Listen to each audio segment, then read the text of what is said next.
Good afternoon दोस्तों। आइए आज हम वैदिक सभ्यता जो पढ़ रहे थे उसके दूसरे पार्ट की ओर बढ़ते हैं। तो हम वहाँ तक पहुँचे थे वैदिक साहित्य तक। तो वैदिक साहित्य क्या होता है, आइए चर्चा करते हैं।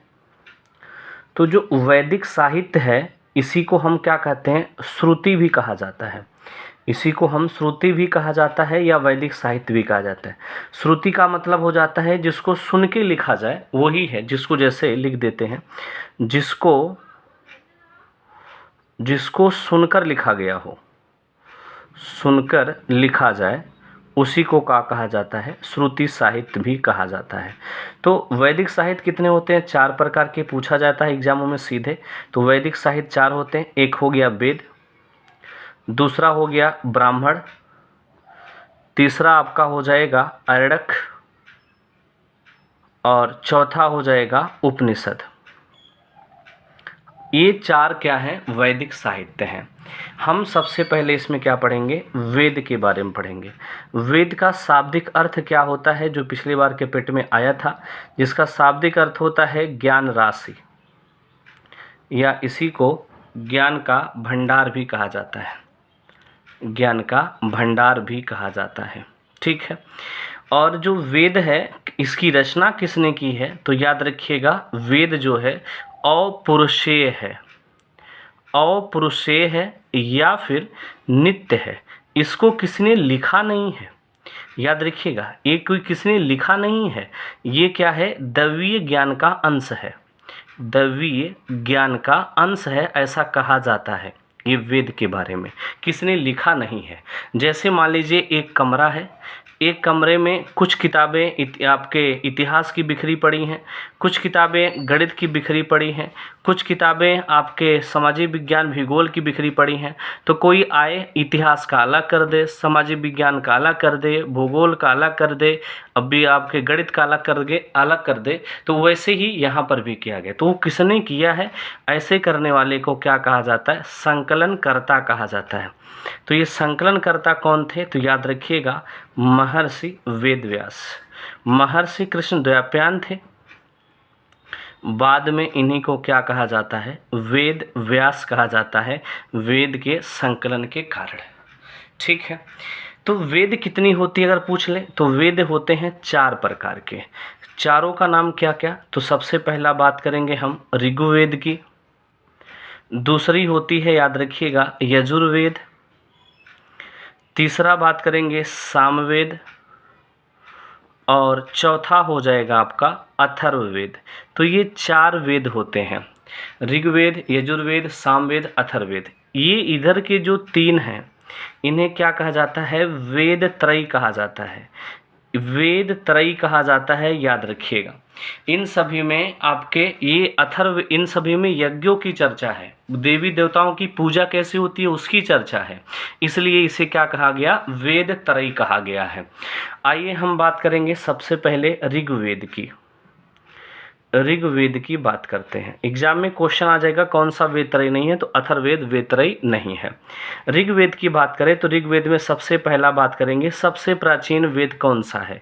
तो पहला क्वेश्चन नॉर्मल सा बनता है, सबसे प्राचीन वेद या आदिम मानव का, आदिम मानव, आदि नहीं, आदिम मानव का प्रथम ग्रंथ, आदिम मानव का प्रथम ग्रंथ कौन था, तो याद रखिएगा यही हमारा आपका कौन सा ऋग्वेद है। इसमें क्या है, देवताओं की स्तुति है, देवताओं की स्तुति कैसे करनी है, देवताओं को प्रसन्न कैसे करना है, वही चर्चा यहाँ पे, मंत्र कैसे पढ़ना है वही बातें यहाँ बताई गई है। आइए और बात करते हैं, इसमें श्लोक कितने हैं आपसे पूछा जाएगा, 10,562 श्लोक है। सूक्त कितने हैं, तो याद रखिएगा 1028 सूक्त हैं। और मंडल कितने हैं, 10 मंडल इसमें है, 10 मंडल है। और जो ऋग्वेद पढ़ता है, ऋग्वेद जो पढ़ता है इसके पुरोहित को क्या कहते हैं, जो ऋग्वेद पढ़ता है उसे क्या कहा जाता है, होता कहा जाता है। क्या कहा जाता है, होता कहा जाता है। ये लाइन इंपॉर्टेंट है। और इसके कितने पाठ हैं, 3 पाठ हैं। ऋग्वेद के कितने पाठ हैं, 3 पाठ हैं। आपसे कभी पूछ लिया जाए तो पहला है साकल, दूसरा है बालखिल्य, और तीसरा हो जाएगा वास्कल। ए वास्कल। ये 3 पार्ट हैं इसके, याद रखिएगा। आइए हम अब 10 मंडल की चर्चा डीप में करते हैं।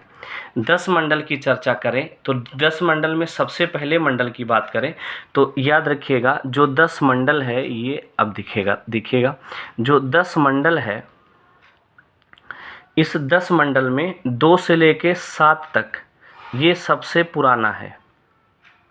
और आपका जो 2 से 7 हो गया, पहला हो गया, 8वां हो गया, नवीनतम हो गया, ये मध्य में लिखा गया। और जो 10वां है सबसे नवीन है। सबसे नवीनतम मंडल क्या है? 10वां है। सबसे पुराना क्या है? 2 से कौन सा है? 7वां है। ये आप याद रखिएगा। अगर आपसे बात करें जैसे, तो याद रखिएगा जो प्रथम मंडल है, प्रथम मंडल जो है इसके किस ब्राह्मण से संबंधित है? तो याद रखिएगा दीर्घतमा से। किस ऋषि से संबंधित है?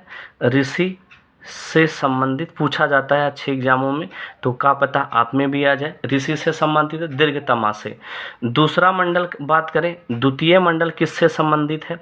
तो ये याद रखिएगा आपके, ये संबंधित है गृत्समद से, गृत्समद से संबंधित है।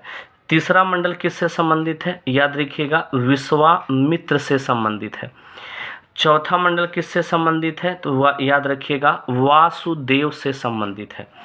5वां मंडल किससे संबंधित है? पूछ ले, अत्रि से संबंधित है, ये भी ऋषि हैं। 6वां मंडल भरद्वाज से संबंधित है, इम्पोर्टेंट है। 7वां मंडल किससे संबंधित है? कर्ण ऋषि से संबंधित है, याद रखिए कर्ण ऋषि। 8वां मंडल किससे संबंधित है? 1 2 3 4 5 6 7 8 ये हो गए।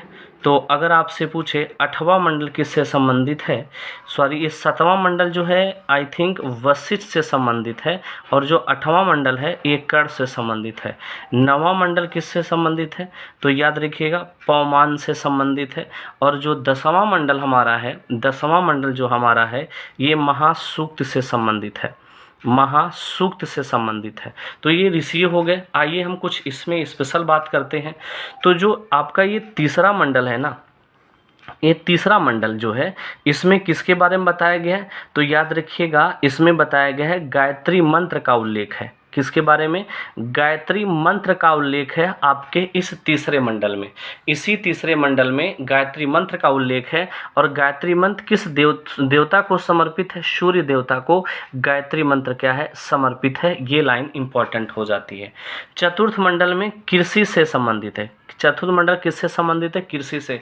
आप लोग देख माने खेती कैसे करनी है, खेती की शुरुआत कैसे करनी है, पहला अनाज खेत में बोना है तो कैसे बोया जाए, किस देवता की स्तुति की जाए, ये आपके किस मंडल में बताया गया? चौथे मंडल में बताया गया। आप लोग देखे होंगे जब आप लोग पहली बार धान गेहूँ या कुछ बोया जाता है तो घर के लोग एक लोटे में पानी और आम के पत्ते ले जाते हैं, वो सभी इसी मंडल में बताया गया। आइए आगे बात करते हैं। जैसे आपके तीसरा मंडल बता दिए, चौथा बता दिए, तो और कौन इंपॉर्टेंट है? हाँ जी 10वां मंडल। 10वां मंडल की बात करें अगर आपसे हम, तो 10वें मंडल में किसके बारे में बताया गया? तो याद रखिएगा पुरुष सूक्त का वर्णन है। इसी में पुरुष सूक्त का वर्णन है। और इसी में वर्ण आश्रम कहा गया कि मान इंसान की जो लाइफ है वो 4 भागों में, 0 से 25 1, 26 से 50 1, 51 से 75 1, 76 से 100 1। इंसान ये ज़िंदगी 4 लाइफ में बांट दी गई है। पहला बाल्यावस्था, उसके बाद फिर ये अगला अवस्था, फिर अगला, फिर लास्ट में सन्यासी बन जाना है। ये आगे आपको हम डीप में पढ़ाएंगे। और आगे बात करें, 9वें मंडल में किससे संबंधित है? सोमदेव को समर्पित है। सोमदेव को समर्पित है। इसमें सोम रस का चर्चा है। सोम रस का चर्चा है इसमें। कौन से मंडल में? 9वें मंडल में। तो ये रहा हमारा आपके कुछ बातें आपके ऋग्वेद से। अब इन मंडलों का कुछ आपका ब्राह्मण ग्रंथ भी होता है। ब्राह्मण ग्रंथ आपके पूछे कि ऋग्वेद का ब्राह्मण ग्रंथ कौन है, तो आप कहोगे ब्राह्मण ग्रंथ क्या होता है? तो अगर वेदों का गद्य भाग क्या कहलाता है? ब्राह्मण ग्रंथ कहलाता है। अगर वेद को गद्य के रूप में लिख दिया जाए तो ब्राह्मण ग्रंथ बन जाता है वेदों को समझने के लिए।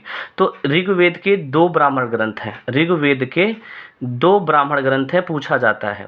तो कौन कौन से ब्राह्मण ग्रंथ हैं? पहला याद रखिएगा ऐतरेय है। रे, इनके बारे में भी हमें चर्चा कर सकते हैं, लेकिन याद रखिएगा ज़्यादा हाई फाई लेवल हो जाएगा। अभी पेट के लिए इतना काफ़ी है। इतरे और कौशितकी, ये दो क्या हो गए, ऋग्वेद के दो ब्राह्मण ग्रंथ हो गए।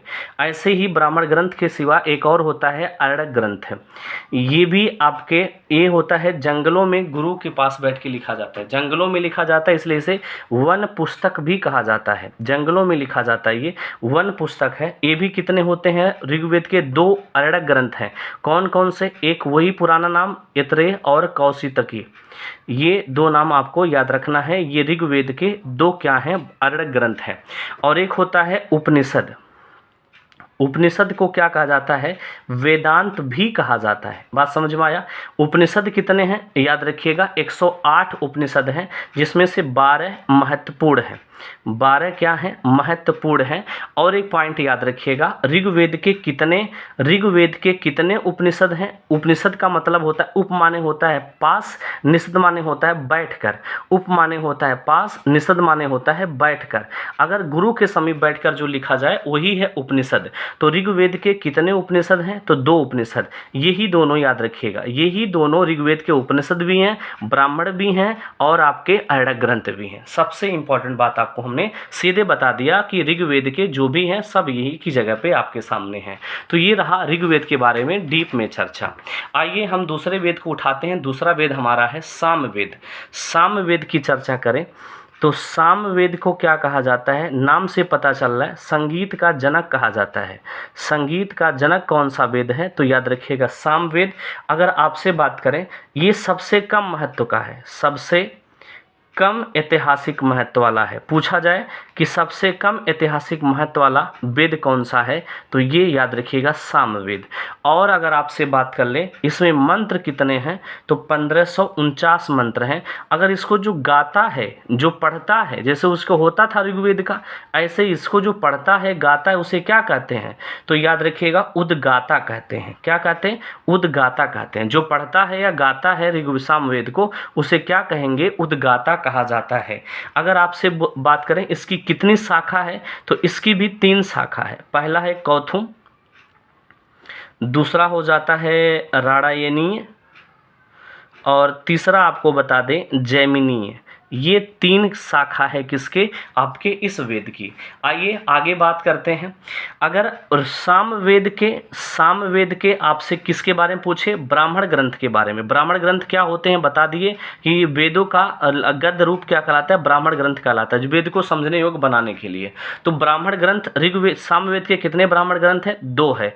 एक है तांडेय है और दूसरा क्या है, जैमिनी है। ठीक है, जैमिनी है। और जो जैमिनी है इसमें 25 अध्याय हैं। कितने अध्याय हैं, 25 अध्याय हैं, इसलिए इसे महाब्राह्मण कहा जाता है। पूछा जा सकता है महाब्राह्मण किसे कहते हैं, जैमिनी को कहा जाता है।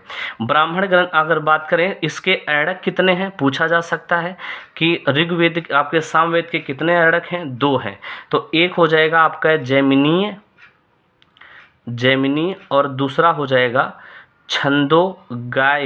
छंदोगया हो जाएगा।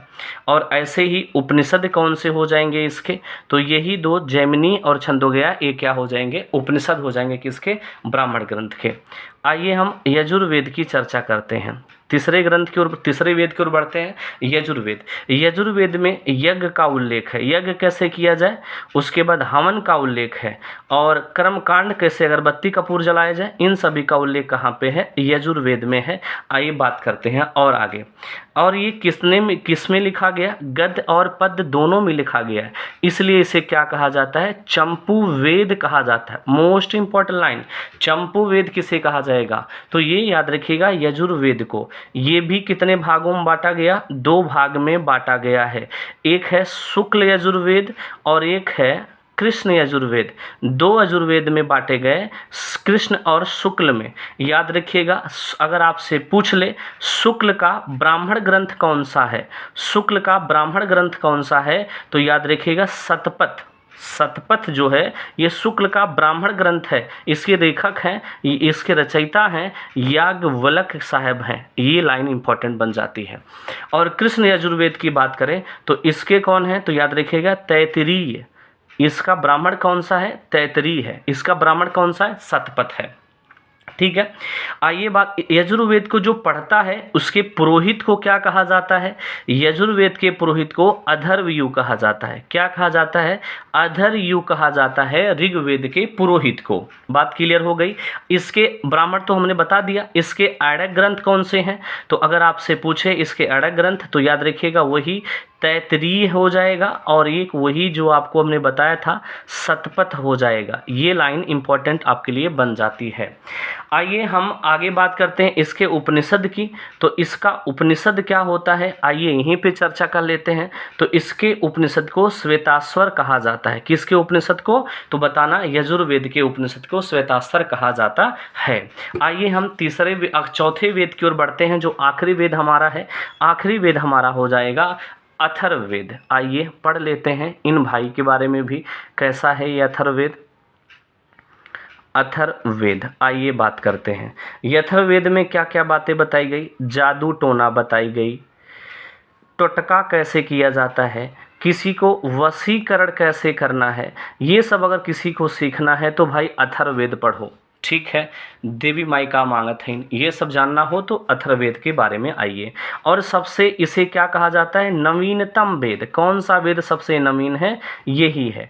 इसी को ब्रह्मा वेद भी कहा जाता है, इसी को श्रेष्ठ वेद भी कहा जाता है, क्योंकि आज की परंपरा में यही सबसे ज़्यादा चल रहा है।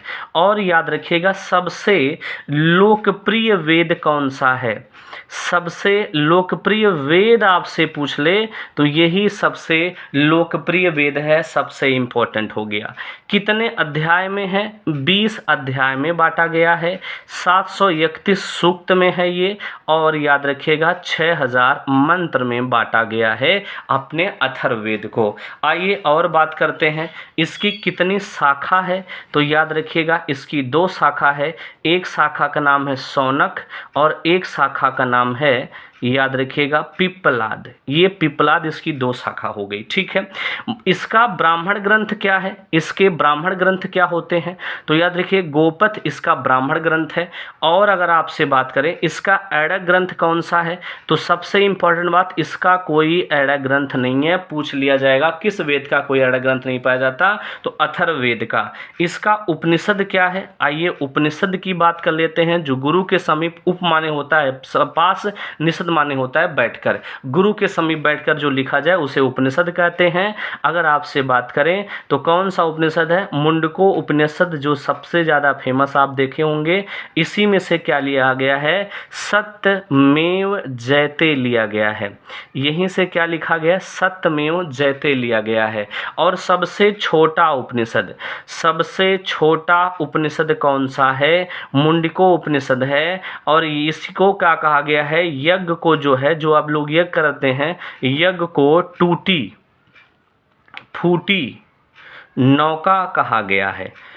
यज्ञ को टूटी फूटी नौका, केवल यज्ञ से ही आपकी जो भाव सागर है उसे पार नहीं किया जा सकता। उसके लिए भक्ति में लीन होना पड़ेगा, गरीबों की सेवा करनी पड़ेगी, पूजा पाठ करना पड़ेगा। केवल यज्ञ करने से काम नहीं चलेगा, यज्ञ करने से काम नहीं चलेगा। ये कहा गया है कहाँ पे? मुंडको उपनिषद में। तो इसलिए यज्ञ को टूटी फूटी नौका कहा गया है। ये लाइन इंपॉर्टेंट, जिससे भाव सागर तर नहीं किया जा सकता। और एक उपनिषद इसका और है, प्रश्नोपनिषद है। ये लाइन इंपॉर्टेंट है। तो ये 2 उपनिषद इसके हो गए। तो ये रहा हमारा वेदों के बारे में डीप में चर्चा। अगर कहीं कोई प्रॉब्लम हो तो उसे कमेंट में बताइएगा। वीडियो पसंद आए तो लाइक, शेयर और सब्सक्राइब कीजिएगा। धन्यवाद दोस्तों।